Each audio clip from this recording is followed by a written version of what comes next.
Un Ciencia Podcast. El 17 de agosto se cumplen 170 años de la muerte de José de San Martín. San Martín junto a Belgrano son los próceres más importantes de nuestra historia. Tal vez José de San Martín esté un escalón por encima de Belgrano al ser considerado el padre de la patria. Sin querer menoscabar la figura de tremendo personaje histórico, es interesante preguntarse desde cuándo fue considerado así San Martín. ¿Siempre fue un héroe? Y si lo fue, ¿por qué tuvo que exiliarse? ¿Por qué murió en Francia y no en la tierra en que él ayudó a independizar? ¿Por qué, si su último deseo fue que sus restos descansen en América, se tardó más de 30 años en repatriarlos? Un Ciencia invitó a Marta Films, historiadora de la Universidad Nacional de Córdoba, para que nos ayude a comprender cómo la historia construye y le da forma a sus protagonistas, en este caso a San Martín. Cómo una figura es moldeada de acuerdo al tiempo y al momento en que se escribe su historia para que diga o esconda cosas. ¡Soldados! ¡Son la esperanza de la América! 300 años de masacre y de barbarie tiñen nuestra tierra de sangre. Pero hemos venido a decir ¡basta! Se me llena el corazón al ver tantos guerreros dispuestos. Nuestros hijos y los hijos de nuestros hijos recordarán este momento con orgullo, porque le dejaremos una tierra digna de ser vivida, donde cada hombre pueda decidir su destino sin importar su color, su linaje, su procedencia y qué carajo. Porque cualquier hijo de mujer merece ser libre de una vez y para siempre.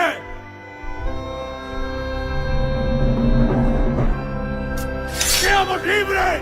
¡Que lo demás no importará! ¡Viva la patria! ¡Viva! ¡Viva la patria! Desde que somos pequeños, pequeñas, en nuestros primeros momentos en la escuela, cuando llegaba agosto, nos comenzábamos a preparar para el acto que iba a homenajear a San Martín, el padre de la patria. Nos preguntamos, ¿desde cuándo San Martín ocupó ese lugar? ¿Quién escribió las primeras historias que hicieron que San Martín ocupara este lugar tan importante en la historia nacional, en la historia provincial, en la historia de cada uno de los pueblos? Cuando transitamos por estos espacios, vemos que hay calles que llevan su nombre, que hay plazas que llevan su nombre. Bueno, entonces es importante que pensemos ¿desde cuándo San Martín ocupó ese lugar? Esta pregunta nos invita a pensar en la función de la historia en nuestras sociedades y en su vinculación con la memoria y con la identidad. Y si pensamos en la función de la historia, nos tenemos que trasladar a el siglo XIX, desde mediados hacia fines del siglo XIX, en el momento de la llamada Organización Nacional, cuando se estaba creando, como dice el historiador Alperín Dongui, una nación para el desierto argentino. Y se decía una nación para el desierto argentino porque se pensaba en el modelo europeo. No se pensaba, digamos, que esos primeros habitantes, los pueblos originarios, ya estaban poblando esta zona, sino que se estaba pensando en construir un país a imagen y semejanza de los considerados países civilizados de ese momento. Se miraba Europa y se miraba Estados Unidos. Muchacho. Sí, señor. ¿Qué tiene ahí? No, la libreta roja. Es un diario con mis impresiones, señor. Una bitácora de viaje. El general San Martín es un hombre de mediana estatura, de tez cetrina, nariz prominente y mirada intensa. Nariz prominente. La observación no es una de sus virtudes, joven. En ese tiempo, desde mediados hasta fines del siglo XIX, quien comenzó a escribir esa historia nacional fue un político que después fue presidente de la Argentina entre 1862 y 1868, que se llamó Bartolomé Mitre. Justamente Bartolomé Mitre empieza a escribir un libro sobre la historia de Belgrano y de la independencia argentina y otro libro que se llama Historia de San Martín y de la emancipación sudamericana. Y es desde la escritura de este último texto donde se construye la la figura de San Martín como padre de la patria. ¿Por qué San Martín y por qué no otros héroes o otros protagonistas de ese proceso? Esto es muy importante pensarlo porque justamente en un territorio dividido, con disputas, con la hegemonía de Buenos Aires, los conflictos con las provincias, San Martín cumplía ese papel de el héroe que había estado en los momentos claves de las guerras de independencia, de la liberación, no solo de lo que después va a ser Argentina, sino también de Chile y de Perú, y que había permanecido ajeno a todos esos conflictos, esas divisiones internas, y había muerto en el exilio en Francia. Tendrá entonces a San Martín como una figura clave, dado que la historia nacional tenía que servir como modelo para argentinizar, no solo a quienes ya habitaban el territorio, sino a los nuevos habitantes que se iban incorporando, a los inmigrantes que venían fundamentalmente desde Europa y que tenían sus propias creencias y sus propias tradiciones. Era necesario, digamos, construir la nación, era necesario crear una hegemonía cultural y desde ese lugar la historia argentina se convertía en un dispositivo clave. Por eso hablamos, digamos, de esta pedagogía patriótica, digamos, esta enseñanza a través del sistema escolar de los componentes claves de la argentinidad. Entonces, dentro de esa enseñanza de la historia nacional, se empieza a inculcar, digamos, la importancia de los héroes, de las personas claves, y San Martín va a tener un lugar privilegiado en toda esa operación de afianzamiento de una identidad nacional. Usted, excelentísimo señor director supremo. Si no tengo las mulas que necesito, me voy a pie. Y yo es que a más tardar estaré en Chile para el 15. Me pondré en marcha y solo los artículos que me faltan son los que me hacen demorar este tiempo. Si todo sale bien, como espero, la cosa tomará otro semblante. Si no, todo se lo lleva el diablo. Entonces vemos cómo la figura de San Martín ocupa un lugar clave en la historia argentina y no está ajena a las disputas que existen en torno a los modelos de país que deben imperar, las formas de la política, las maneras de definir qué es ser argentino, qué es ser argentina. Entonces, en la década del 30, después del primer golpe militar, digamos, que derroca al presidente Irigoyen, esta figura de San Martín comienza a ser disputada, porque lo que está en disputa son los modelos políticos, ¿no? Y San Martín, como figura clave de la argentinidad, comienza a ser justamente disputada, ¿no? Entonces, en esa década del 30, caracterizado, digamos, por un fuerte autoritarismo, signado, como decimos, por el derrocamiento del primer gobierno democrático, el de Irigoyen, los militares quieren adueñarse de la figura de San Martín y a través del Instituto Sanmartiniano, creado justamente por el Círculo Militar, comienzan a presentar una figura del San Martín militar, únicamente el San Martín destacado como militar. En ese mismo momento, un escritor, digamos, como Ricardo Rojas, escribe una obra que se llamó El Santo de la Espada y lo va a presentar a San Martín no solo como el militar, sino como un héroe que participa de los distintos espacios. San Martín no es solo un militar, sino que es el padre de la patria que le pertenece a todos los argentinos. Pueblo de Cuyo, terrible es la hora que nos toca vivir. Chile está sufriendo la peor parte de esta guerra vil. Los godos arrasan con las poblaciones, sin importarles edad, condición o sexo. El género de inequidades es enorme. Tristes son sus resultados. Muy pronto se derretirán las nieves que cubren los Andes y debemos ser nosotros y no ellos quienes crucemos. Debemos impedir que ese mal llamado absolutismo se extienda en nuestro territorio o perdure en el suelo hermano. He pedido las cosas de primera necesidad al gobierno de Buenos Aires, pero se me han negado. Es por ello que necesitamos, una vez más, ahorrar en todo, ser austeros al extremo. No hay palabras suficientes para ponderar vuestros desvelos. Todo se debe a ustedes, que con sus propias manos, con sus bienes, con sus dineros, crearon un ejército desde el barro mismo para el beneficio de todo un continente. Triunfaremos porque no hay tirano, por más fuerte que sea, que pueda callar la alegría de un pueblo libre. Estas disputas en torno a la figura de San Martín también se evidencian en 1950 durante la conmemoración del año sanmartiniano. En ese momento el país era gobernado por el peronismo y era muy común ver en las publicaciones de la época esta equiparación, digamos, de la figura de Perón con la de San Martín, reflejado en estas imágenes, un Perón a caballo y con el rescate de esta otra imagen de San Martín también a caballo cruzando los Andes. En ese momento, digamos, las interpretaciones que el peronismo hacía de San Martín estaban cargadas de los conflictos del presente. San Martín era presentado como un conductor que supo llevar adelante al país en un momento difícil, que supo construir, digamos, una nación.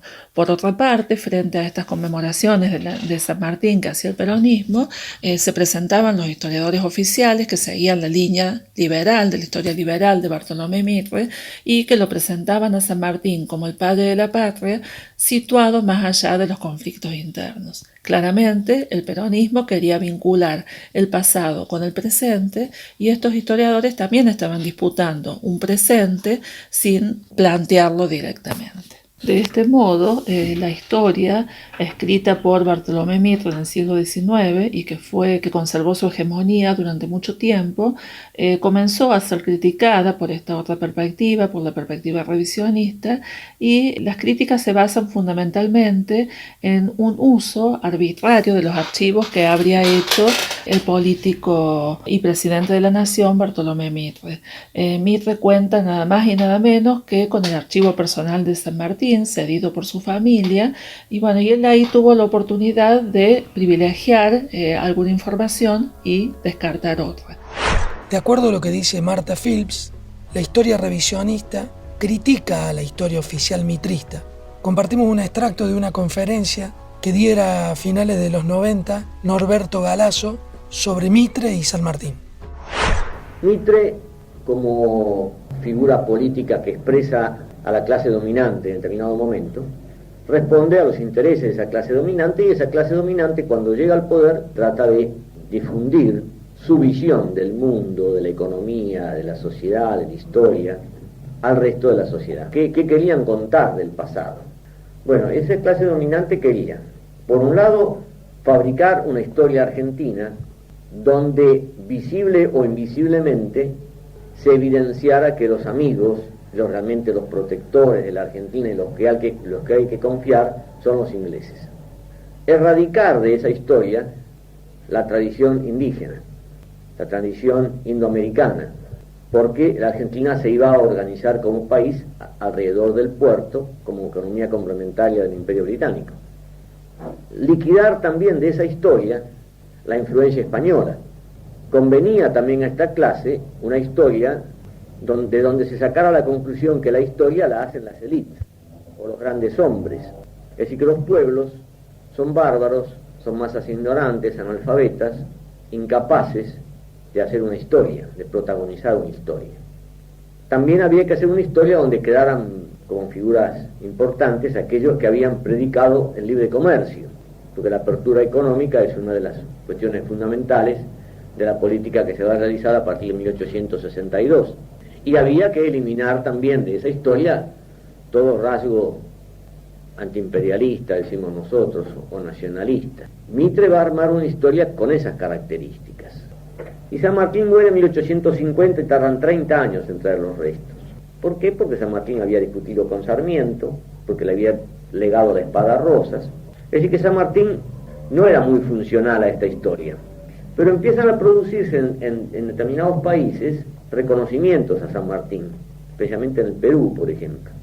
Entonces pareciera que Mitre consideró que, bueno, era necesario abordar San Martín. Entonces lo primero con que se encuentra Mitre es que San Martín nació y vivió los primeros 4 años de su vida bajo una fuerte influencia de la cultura guaranítica, en Yapeyú. Es decir, que en San Martín hay una marca muy profunda de lo americano, de lo indoamericano. Que San Martín seguramente sabía hablar guaraní, pero Mitre en su biografía de San Martín no lo pone esto porque un padre de la patria que hablaba en guaraní no va para una Argentina blanca, europeizada, civilizada, culta, a imagen de Europa. Mitre se encuentra con otras dificultades también en esta inserción de San Martín. Él lo exalta a Rivadavia y entonces se encuentra con que San Martín tenía muy mala relación con Rivadavia. Entonces Mitre achica la biografía y no cuenta, por ejemplo, toda esta cuestión de que San Martín en gran medida se va del país por este enfrentamiento con Rivadavia. Tampoco cuenta que San Martín tenía excelentes relaciones con los caudillos federales. La posición de San Martín con respecto a Rosas y el legado del sable forma parte de la manera que San Martín veía la política. Incrimina a los unitarios que están dispuestos indignamente a vincularse al invasor extranjero. Todo esto se pasa muy rápidamente en la historia de Mitre y Mitre llega a decir que esto de legar la espada evidencia de que algunos hombres deberían morirse antes de llegar a la senectud, porque cuando llegan muy mayores no saben lo que hacen.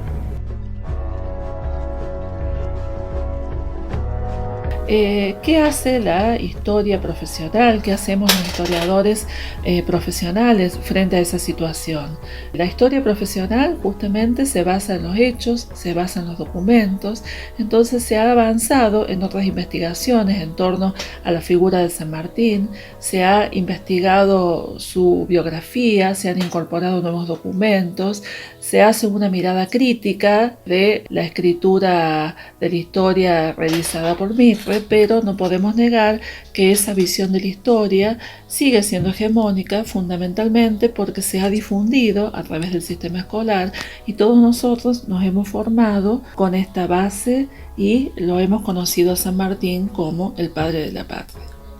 Como historiadora me parece importante que en un nuevo aniversario, en una nueva conmemoración de la figura de San Martín, justamente en el 2020, cuando se cumplen 170 años de su muerte, exploremos nuevamente esa figura desde una perspectiva crítica y nos preguntemos cómo un San Martín, digamos, pasa de ser soldado del ejército español a padre de la patria, a héroe, ¿no? Entonces, justamente pensemos que la historia no se construye mágicamente, sino que está compuesta de conflictos, de disputas, de diferentes intereses, de diferentes recursos. Entonces me parece importante como ejercicio para compartir en el ámbito educativo y en nuestras conversaciones y en nuestras discusiones, justamente poder pensar, digamos, cómo fue posible ese proceso de construcción de la nación, qué lugar ocupó San Martín en ese proceso, cuáles fueron los diferentes intereses, cuáles eran los intereses de Buenos Aires como ciudad-puerto, cuáles eran los intereses de las provincias y también reflexionar sobre una figura que se impone en cada uno de nuestros espacios. ¿Por qué nuestras plazas, como decíamos al comienzo, llevan el nombre de San Martín? ¿Por qué hay clubes con su nombre? ¿Por qué hay avenidas, hay calles con su nombre? Entonces, ¿qué significó esta figura en la historia nacional y cómo se construyen los procesos históricos, no solo en el pasado, sino también en el presente? ¡Seamos libres! ¡Que lo demás no importa nada! ¡Viva la patria! ¡Viva! ¡Viva la patria! ¡Viva la patria! Un Ciencia Podcast suma las voces de los científicos e investigadores de la Universidad Nacional de Córdoba al debate público de los temas que atraviesan nuestra vida. Un Ciencia Podcast. Universidad Pública, conocimiento público.